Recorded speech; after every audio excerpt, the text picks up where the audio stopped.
storm show. Ay, it's a storm show. So Miss Toni Rivera, known as the modern day Harriet Tubman, how are you doing this morning? I'm good. And you? I am good. I'm very excited to talk about you because this is a topic that we tackle on the show, but I haven't been able to get anybody on that has actually went through it or actually wants to talk about it. So you've rescued over 2,500 trafficked victims. You linked up with Tisha Campbell. How did you get sex trafficked? It happened. I'm gonna go somewhere where it's better lighting. I'm sorry. No, you're good. You're good. Yeah, that room is good too. Oh yeah. It started like we was going to the Freaknik down in Atlanta, Georgia. It started in '94, and we was just kids going out to have fun, not knowing what was going on, and really didn't have a sense of stranger danger, if I should say. Okay. Nowadays you have to teach your kids stranger danger.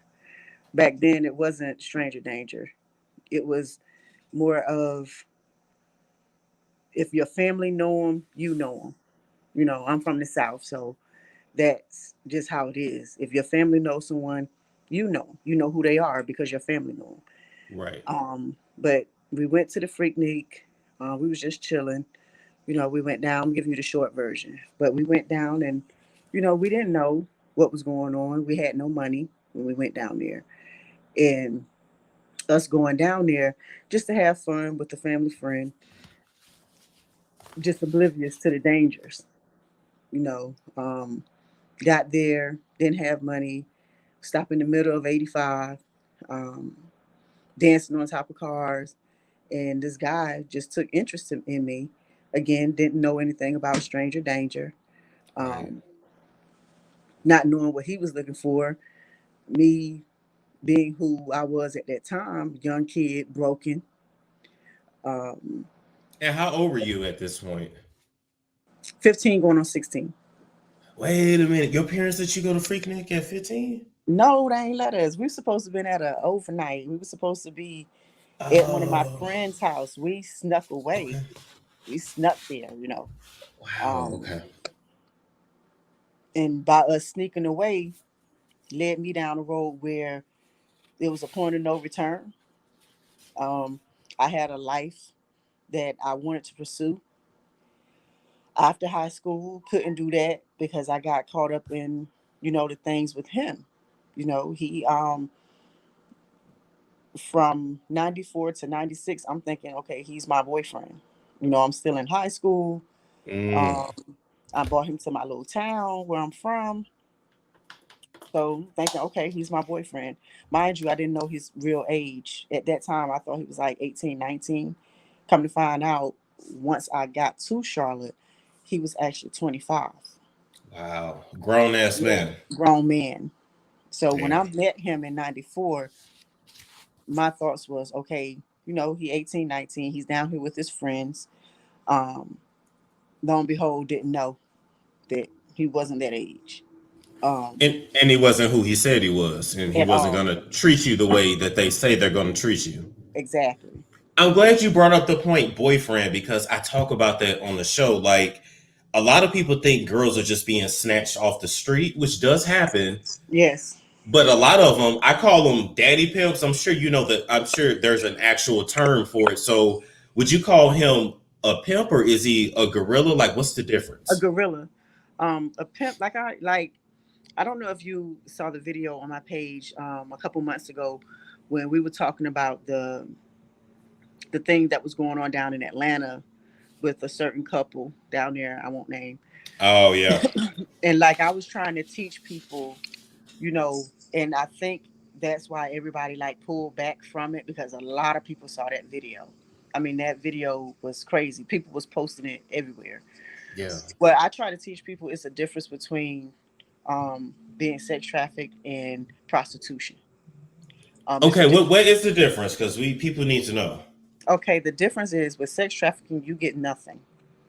You get nothing. You get no money. You get no gifts. You get nothing. You go from town to town, person to person, gorilla pimp to gorilla pimp, maybe from gorilla pimp to sneaker pimp, maybe from sneaker pimp to cartel.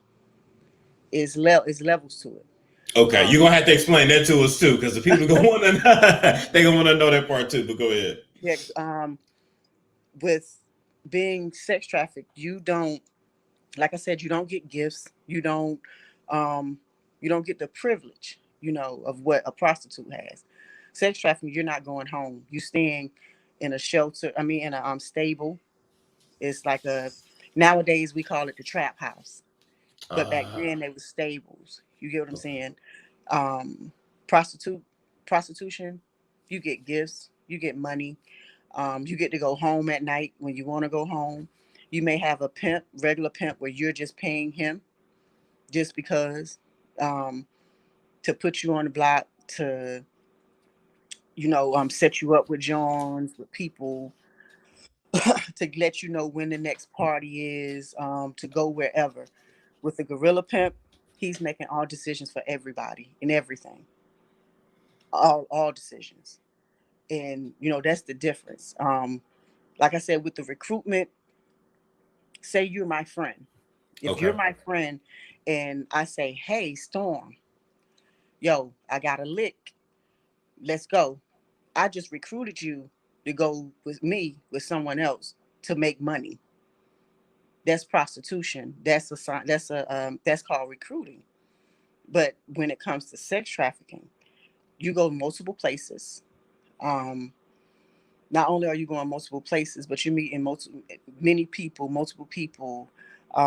You're bringing them in. They're not able to leave. Recruitment from sex trafficking is totally different than recruitment from prostitution. It sounds like kidnapping. It really is. Yeah, yeah. You're talking about the element of choice. You're talking about a job versus you're just literally a sex slave. Yeah, that's yes and no. Yeah. Um, Reason why it can be kidnapping is because once you're recruited, you're not allowed to leave. But this is the kicker. Okay. It cannot be considered kidnapping because you gave the okay to come. I asked you, did you want to come?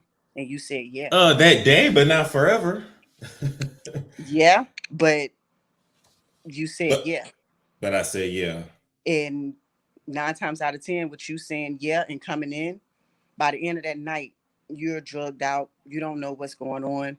Um, and you wind up staying. You wind up staying and not leaving. So when the question is asked by police or anybody, law enforcement, did they take you? Were you taken? Or did you go on your Oh. own free will? Most kids, and what I try to teach parents and what I try to teach kids, when you make that report to law enforcement, do not say runaway, do not say mental illness, Okay. because those two things, when you say it, that means it was free range for you to do whatever. Wow. When you're approaching a police officer and saying that you need help, say you need help, someone's with you. The first thing the police is going to ask, well, did you go with this person on your own free will? 9 times out of 10, you're going to say yes. Mm. When we're not thinking in the heat of the moment right there when they're talking to us, to say, no, they took me. Even if they didn't and you don't want to be in that situation, you say, no, they took me. Exactly. Well, I'm glad you're speaking on that because that's something that a lot of people wouldn't. No, They wouldn't know. They wouldn't even think about that. no, they'll just say, no, I went. He asked me to come or she asked me to come and I went. When no, you Damn. shouldn't. Okay, so before we move on, real quick, just explain for us the difference between the gorilla pimp and the sneaker pimp versus the cartel. Okay, first you have your pimp. It all leads from prostitution. You have your pimp, who's just your everyday pimp, making money, have his girls, whatever, on the street, but they're prostituting. Gorilla pimp, you 9 times out of 10, you won't see him. You may see him, but he's actually the one who's doing the most homework because he's trying to figure out who he wants, where he want to send it to, and how much he can get for you. Gotcha. A sneaker pimp is someone just like your everyday drug dealer. If I come on your block selling my drugs on your block, you're gonna have a problem with, right? Mm. Well, Yeah. a sneaker pimp is someone what we call the look good effect. You see me, I see you. I portray to be your boyfriend. I say I want to take you out. I'm looking good. I got nice sneakers on. I got nice clothes. I got a nice car. So most females, when they see that, first thing in their minds is, oh, he got money. Not knowing he's just borrowing money from the gorilla pimp to get you in. And once you get Oh, in, he's doing the Romeo. He is like the Romeo effect. gotcha. So while he's Wow. doing his Romeo effect, pulling you in, you thinking something totally different than what he's actually going to do. So by the time you get in, it's too late. By the time you want to leave, it's too late because you've already been groomed. They've already done their homework on him. He's the one. He's what we call the therapist. And reason why he's called the therapist because you're going to tell him every and anything. Oh my You're going to tell God. him that family background. You're going to tell him what you're going through. You're going to tell him what money you need. All of that. You're going to tell him that. Once he introduces you to the gorilla, he's out of the picture. You may not ever see him again. Then when it goes to the cartels, um, and this is why I speak so hard about shopping season. Like right now, shopping season is very bad right now. Not only because of the pandemic, but you got the kids everybody's been shuffled around because of the pandemic. So you got so many new kids coming to new neighborhoods, new communities. So this is like a horrible shopping season right now. This is when the cartels and the gorilla pimp make their moves because the pipeline. It's a pipeline. It's like a whole thing with this. But right now, I've been focusing on the pipeline because next year, Super Bowl is in California. Right. So that pipeline is going to go from Oregon, from Utah, all the way down to Mexico. You're going to have people coming in from all over the world, from all over the United States, and they're getting their stuff together right now. So right now, um, someone just posted on my page, commented on my page like 2 weeks ago, and was telling me, oh, well, it's like 37 girls that went missing in New York and New Jersey area, and I had to correct them. It's actually not. It's over 165 that has went missing, girls and boys from the LGBTQ community, all that have gone missing between Philadelphia, New York, and New Jersey, and it's And all through the pipe. it's all through the pipeline. And you know what? What's funny, but it's not funny, but what's interesting is that when I was in Mexico, I noticed that they kept asking, like a lot of the women, they kept asking them all kinds of questions. And it was signs about beware human trafficking. It was just, I didn't realize it was that much of a thing. But Oh yeah, oh yeah. yeah. Um, the third young lady, when I got into doing rescues, the third young lady who I rescued, she was actually from Ohio. She went down to visit her dad in Texas. Wow. She had been missing for 12 years, and I found her in 3 months, and she was in Mexico. Oh my goodness. Wow. So Ooh. for us as African Americans, we're the money makers. We're not just used for sex trafficking when it comes to other races, but we're actually used as slaves. We're actually the ones that are used for slavery. We get sent to other countries, other places, other people. We're just not being trafficked for sex. So one thing I noticed was no, one thing I wanted to ask you are movies like Taken, Traffic. There's another movie that Halle Berry was in. I wanted to know like how truthful those movies were because they really don't mention the black girls. They just show the white girls and how the white girls end up in like Eastern Europe or Russia or wherever. But where are some of the places that they would take the black girls if they took them out the country? Well, that's been my main thing, Storm, is like I said, I'm catering to all. I'm Okay. not I've had someone call me racist, Storm, and Why? I had to let them know like my ex-husband is Italian. my kids are biracial. Right. So, Literally, your kids are biracial. I don't think you're racist. yeah, I'm far from a racist, but I try. The reason why they say it is because I cater to the African Americans. We're the ones who are not being talked about when it comes to this title, this thing, this lifestyle.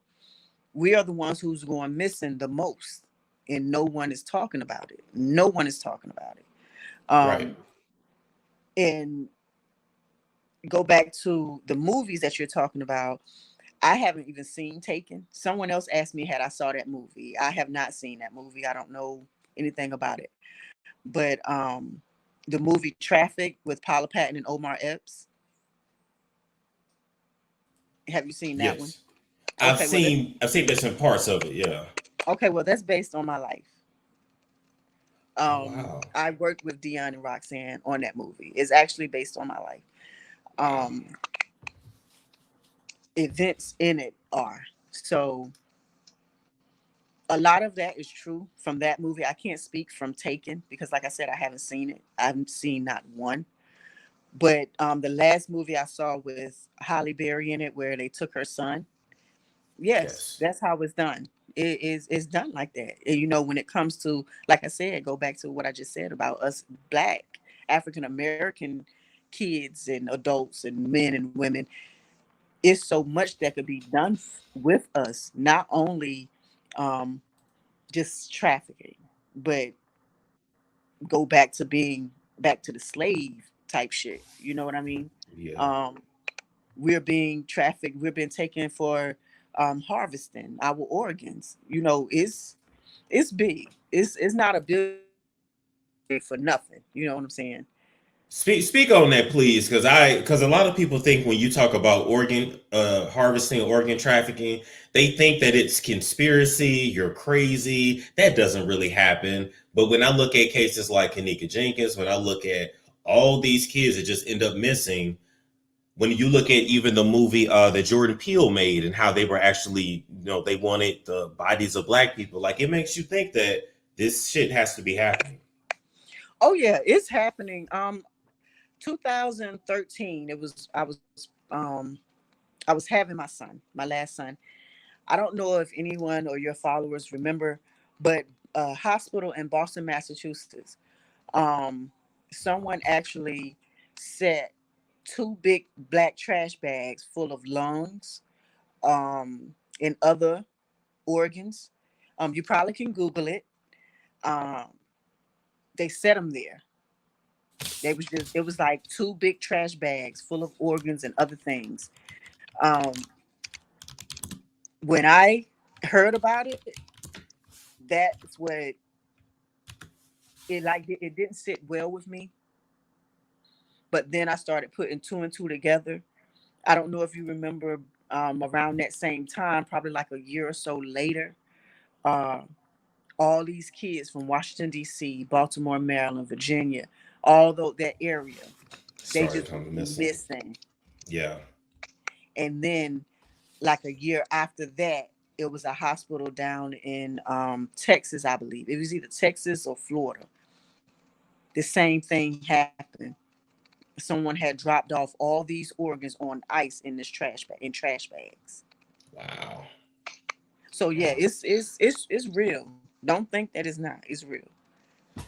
I'm glad you said that because a lot of people will say you crazy when when somebody like me brings that up. Just put it this way: my last rescue. No, it wasn't my last rescue. This was in 2015 or 2016. Um, a young girl who we had rescued, and she showed us the body of her friend, and I was with the task force when we did this rescue. Okay. But she showed us where they had took her friend, buried her friend, and everything. Autopsy was done. Child had no organs. Wow. Wow. Ooh, okay. Well, I definitely have learned something today because I just knew that when it came to that type of market, I thought it was the blonde haired, blue eyed white girls that they would want. But like you said, no, it's actually us. We're the most at risk. So Yeah, Damn. we make the most Wow. money, right? Someone my daughter complexion, they probably, if she goes out of the country, probably like 50 to 60,000, depending on what's wanted. Someone my complexion, and it all varies with your age and all of that. You're looking at 20 to maybe 60,000, 50,000. But bodies are it's a hot commodity when it comes to, being in this lifestyle and being sold. Right. But like I say, they do want the blonde hair, blue eyes, but they also want the chocolate skin and nappy hair. So it's real big. It's real big. Now let me ask you this. What happens to the babies that are born out of the women that are being sex trafficked? Most of the kids, what we call them are breeders.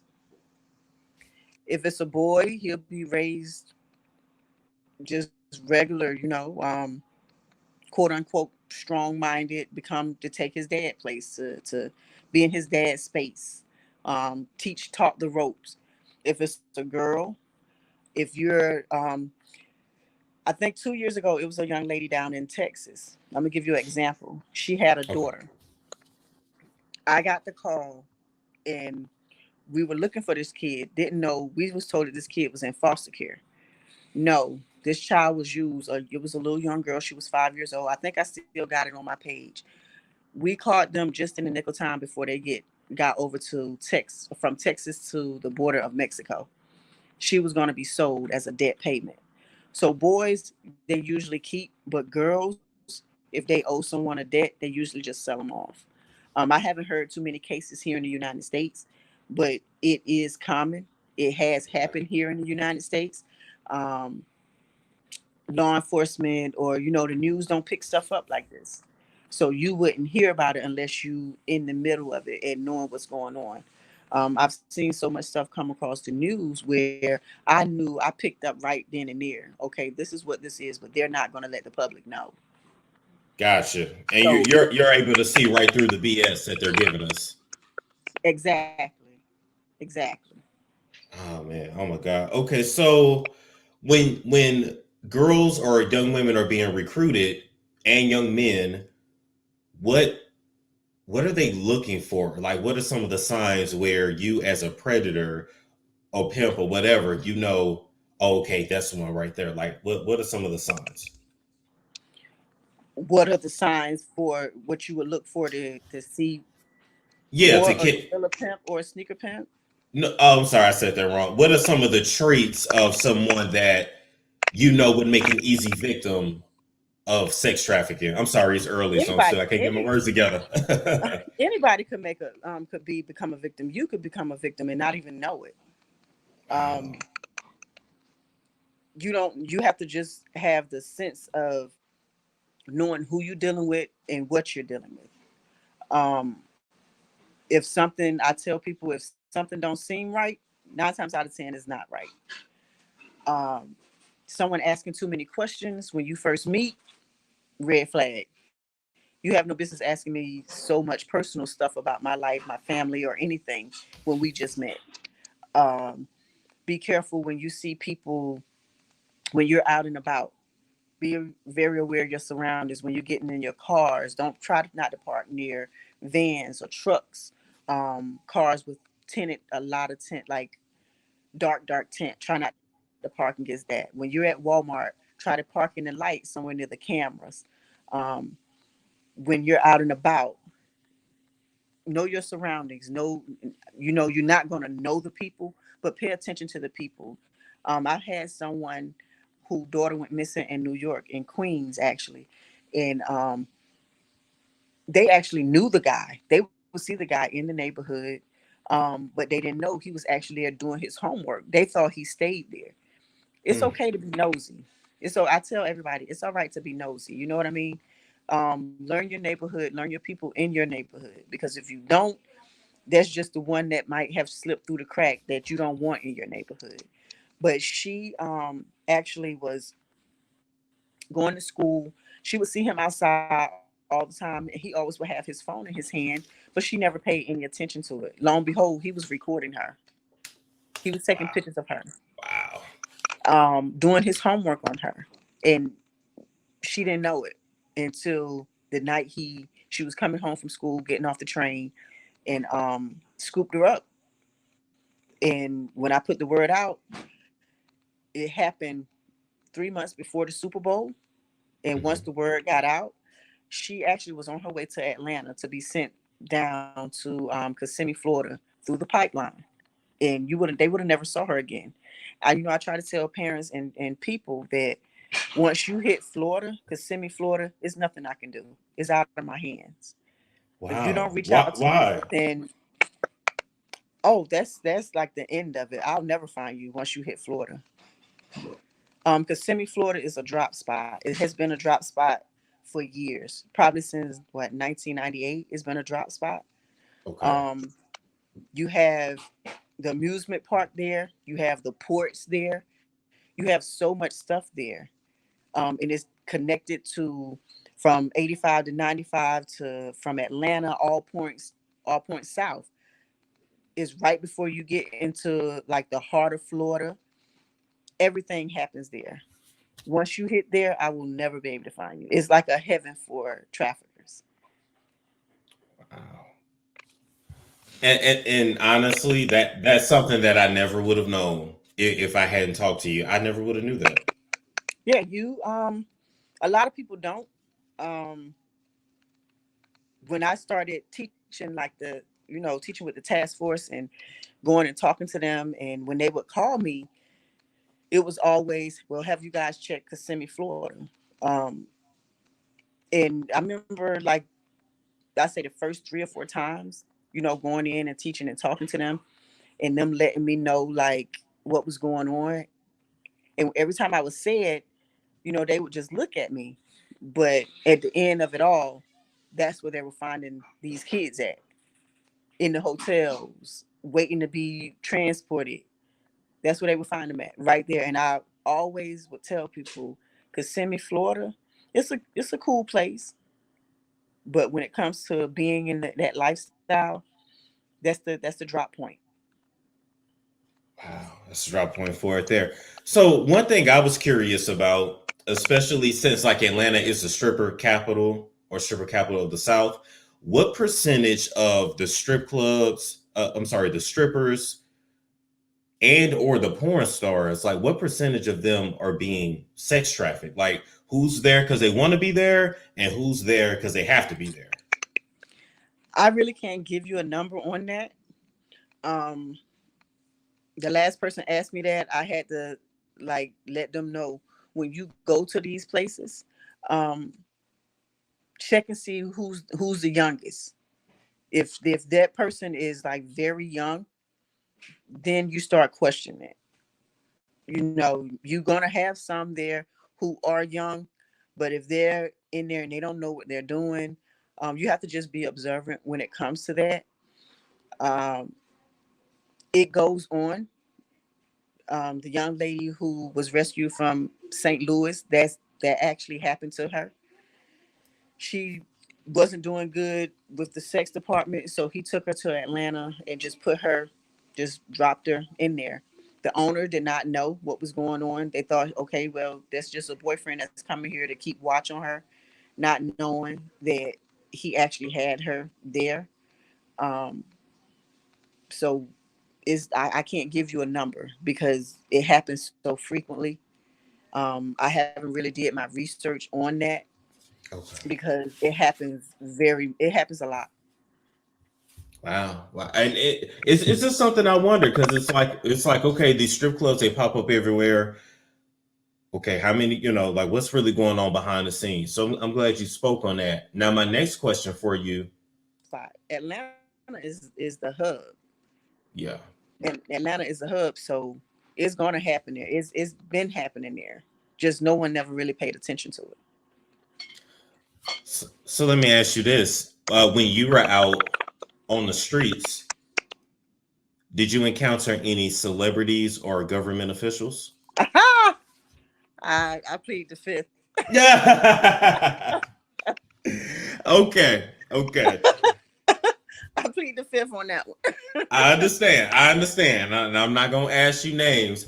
I just, as you were describing the pipeline, all I had in my head was the R. Kelly documentary. Like, that's literally what you described.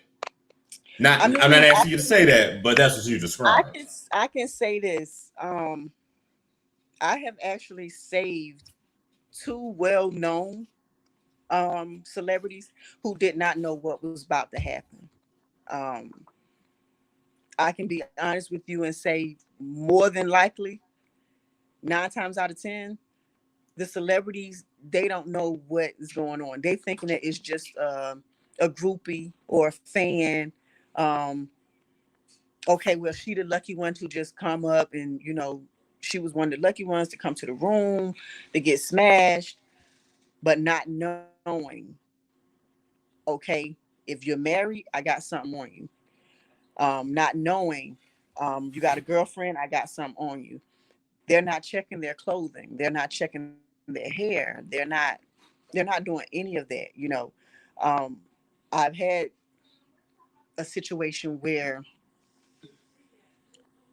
a pin, she had a button on her shirt, and it was actually a camera. Oh And wow. yeah, it is that deep. Like I say, some celebrities do not know. I'm not going to say all, but I'm going to say majority. They don't know what they're getting into. They're just thinking that if you seen on the news about 3 years ago, the young lady from down in Florida, she was with a well-known rapper down there, and she told someone that he had beat her up for taking money. No, that wasn't the case. I actually spoke to this rapper, and that was not the case. She didn't know he had a camera in his room. I actually saw the camera, Mm. the video. She was trying to steal money with her gorilla from him, like trying to extort him, and it was an altercation. He didn't beat her up that bad. The gorilla beat her up that bad, and she went and said that it was him. So it's like a whole slew of things that can happen and that will happen that most celebrities won't even know. They won't know until it's too late what they're getting into.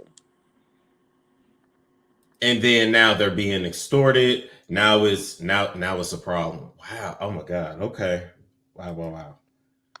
Ooh. This is deep. Miss Toni, this is deep. This is deep for real. So I when the email came across my inbox, I kept saying she looks familiar. Back when that Masika Kalysha situation happened and she faked like she was a part of your Rose organization. I guess my main question is, did you receive a lot of backlash or negativity from that, or were you able to recover? Storm, I had so many people telling me like they wasn't going to support me. Um, they knew I was a fraud. I mean, it was just coming and coming. But I'm the type of person, I got thick skin, and when you say something, I hope you're ready for what I have to say back. Um, Mm. because I'll get on social media with the quickness and hit them with, "Yo, you're not about to bully me. Um, I don't do that Facebook, Instagram thugging.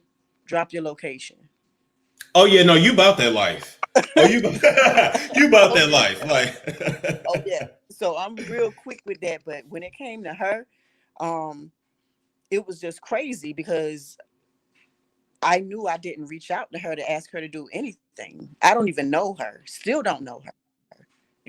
And when it came across my plate, I was like actually in the field that night, actually doing a rescue that night. Mm. And I just had all these notifications on my phone once I got back to my truck, and everybody was like, "Oh, you a fraud? You working with Masika?" And I'm like, "I'm not working with nobody. I don't know what's going on." So when I saw what Shade Room had posted, I had to go in and make it clear, like, "I thank you for the support, but no, we ain't working." And then she came back with she tried to show something with the letterhead, and I had to literally go and do a video from my phone to my computer to show this is what it walked step by step, a whole video. This is what my letterhead looks like. As you guys see, I have not changed my letterhead. I don't know where she get that from. It's not mine. I don't know who she talked to. But we sorted everything out. Everything got sorted out. And we found out where it came from and who it came from.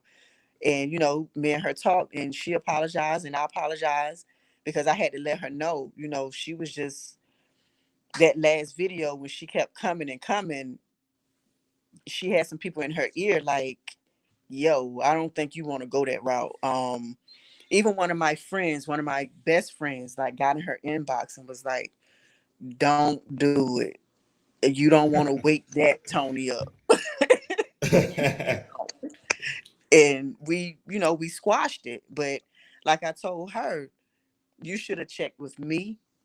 I try to check my inbox, or you can go on my page and say, yo, check your inbox, and I'll check it. But no, that was crazy. That was crazy.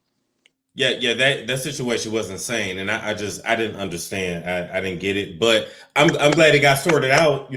I'm glad it did, but I think also she's used to popping off at the mouth so much. I think that she bit off a little bit more than she can chew that time.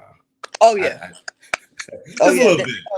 That's what everybody was like asking her, and I had to get on my live that night, Storm, and tell people like, back off, just leave her alone. It's over and done with. It was just for 24 hours.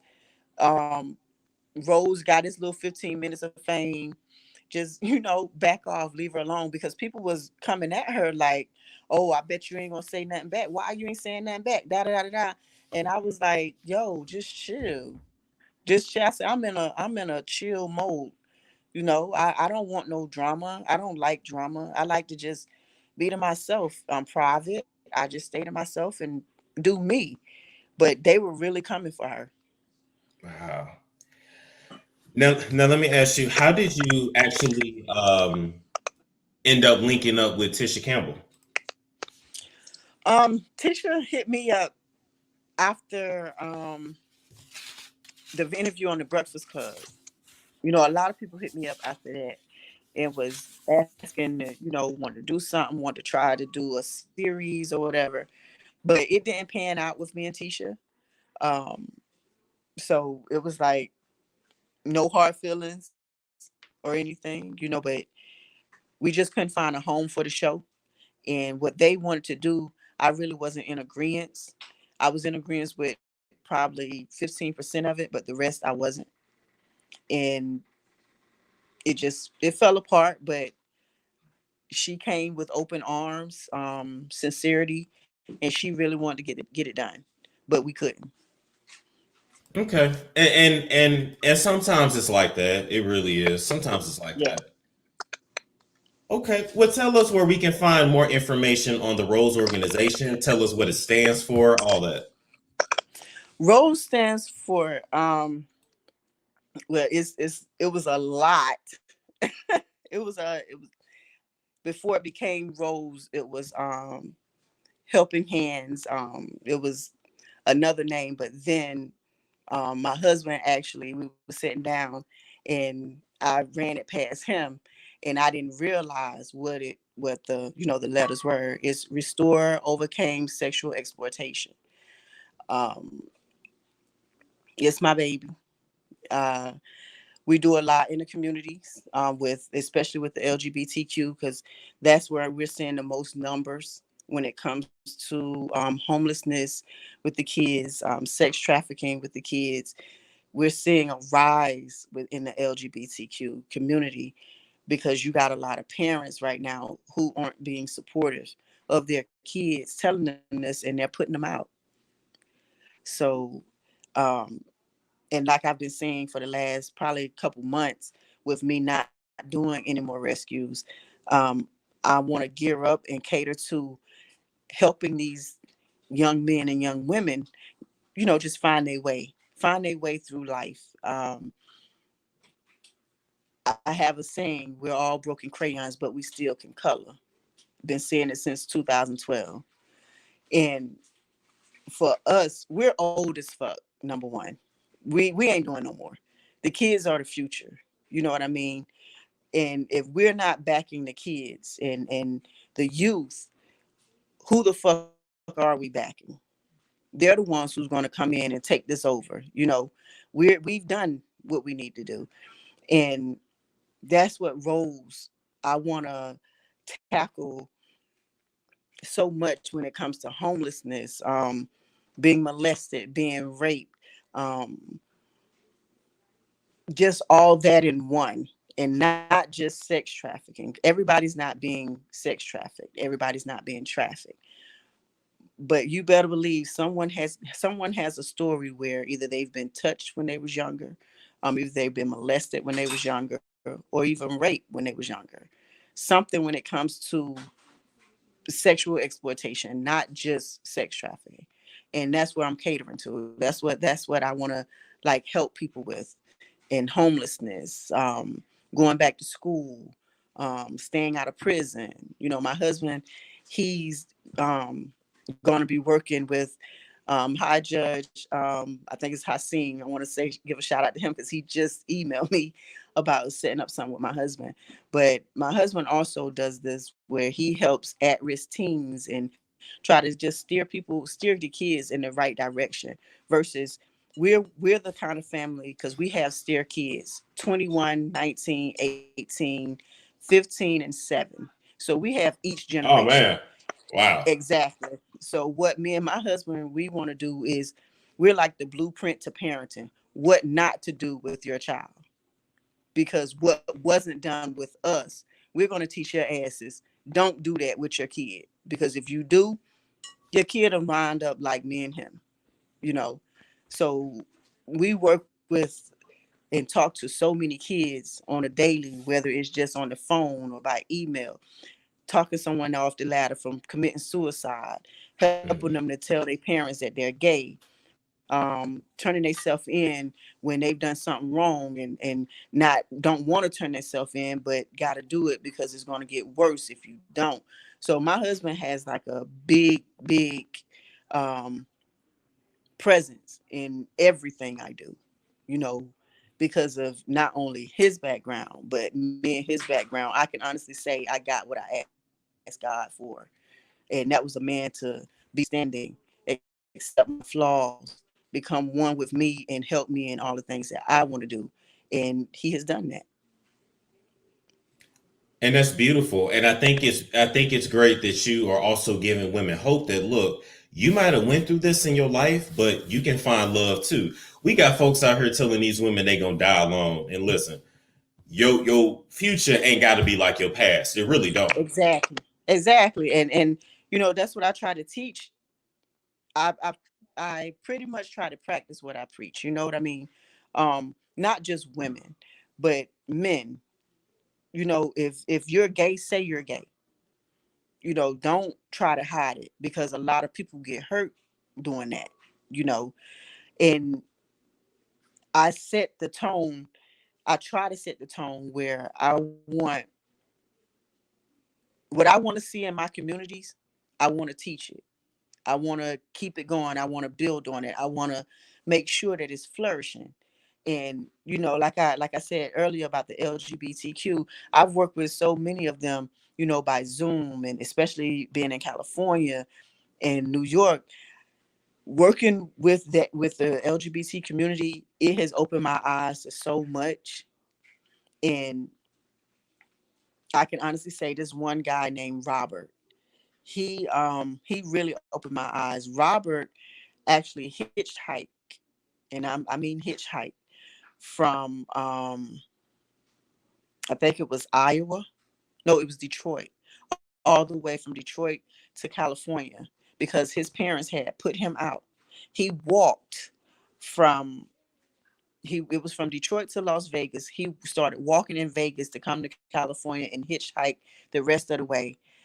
Stayed at Skid Row for a couple of months, but all because he told his parents he was gay. It and they put him out. So that really opened my eyes, and made me want to do more. Okay.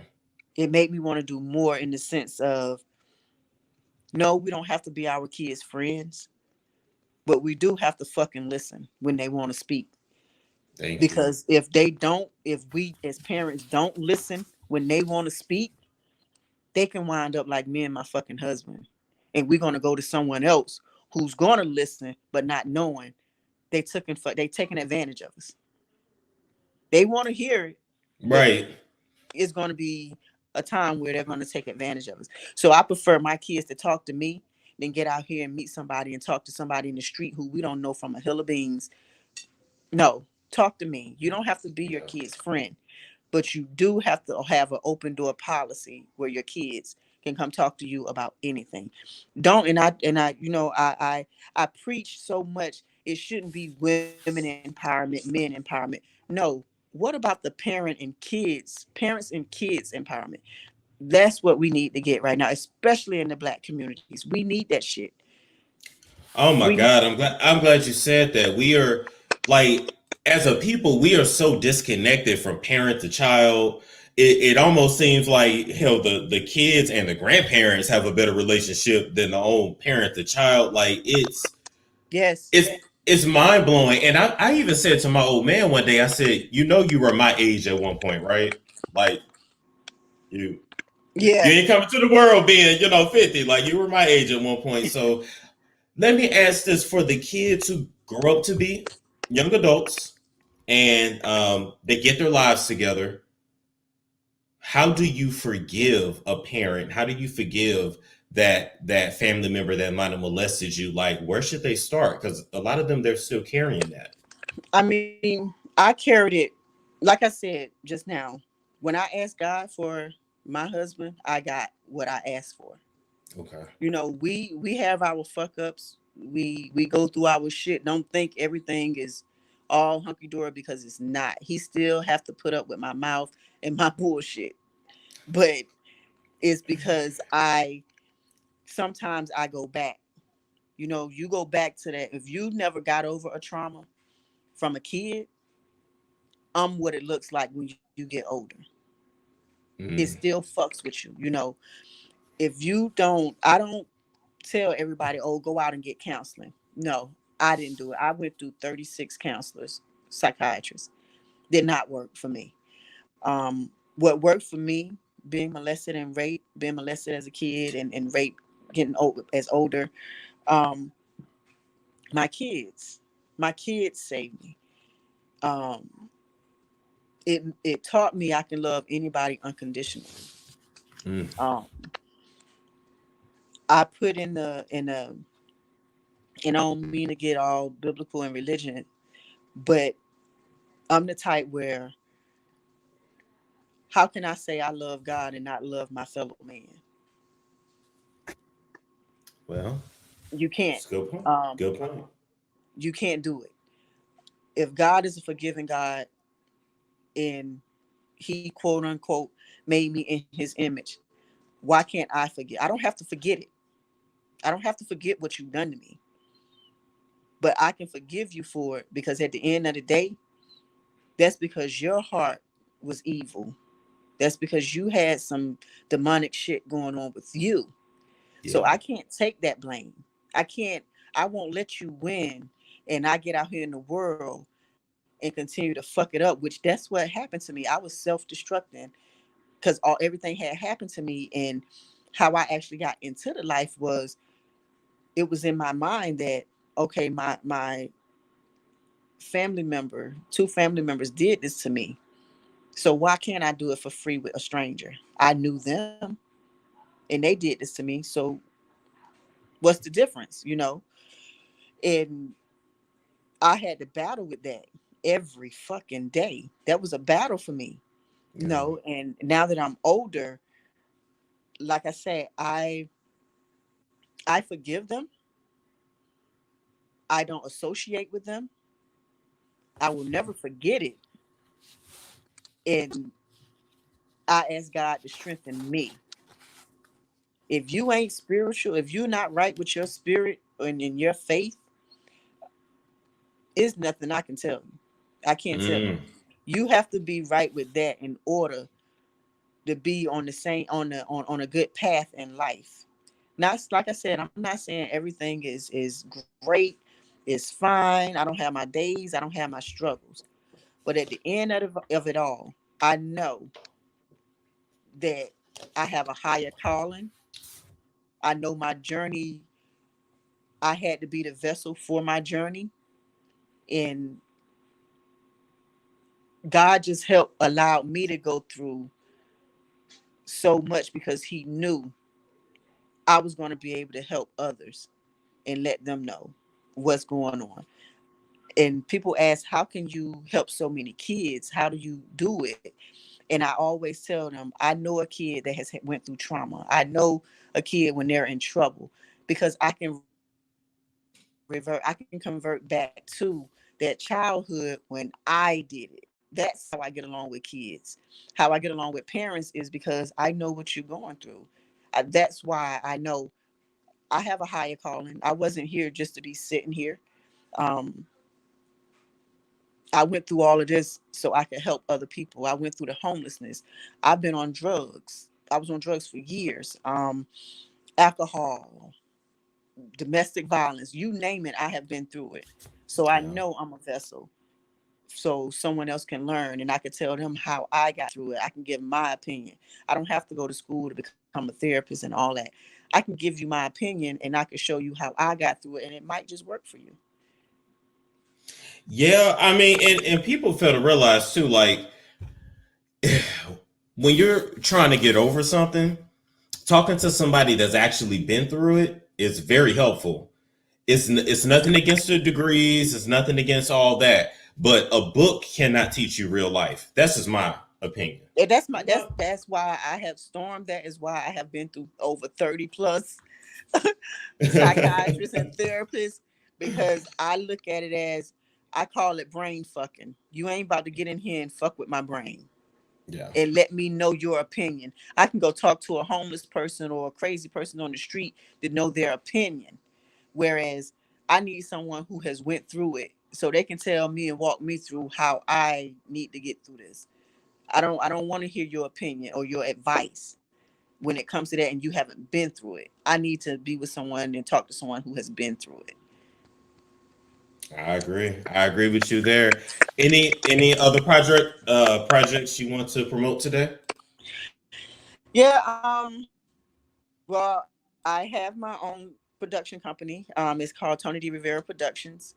Um, we're getting off the ground soon. I have a few projects that I'm looking to team up with someone on. Myself and Prince, we're hitting the ground running with it.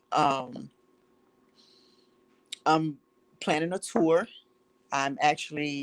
We're supposed to talk about that next week, planning a tour, just where educational parent, child, kids empowerment.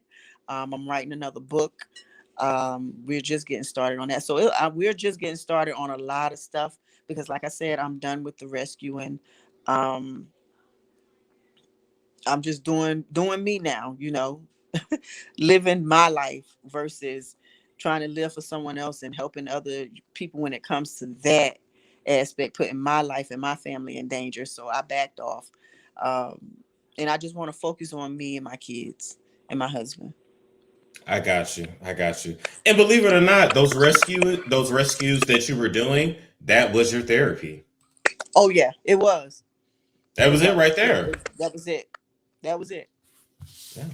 So where can we find you? Where can we follow you on social media? You can follow me on Instagram. My Facebook, I don't too much, that's just for like personal family and people, that I know. But Instagram, Toni D Rivera, Rose Organization, on Instagram, Toni D Rivera on, Twitter. I don't too much go on Twitter like that. I'm mostly on Instagram. Um, my website, ToniDRivera.com. Everywhere. Everywhere. Everywhere. Yeah, basically. Because that's what someone hit me up the other day and they was like, yo, I just Googled your name. You on everything. I was like, yeah.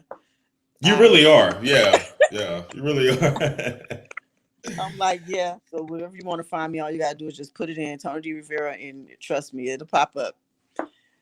Okay. Well, look, I want to thank you for coming on today. This was a great conversation. Thank you for having me. Absolutely. And I hope to hear from you soon when you drop that book. Oh yeah. We gotta do something together. We have to on this tour or whatever. It's a storm show. Ay, it's a storm show.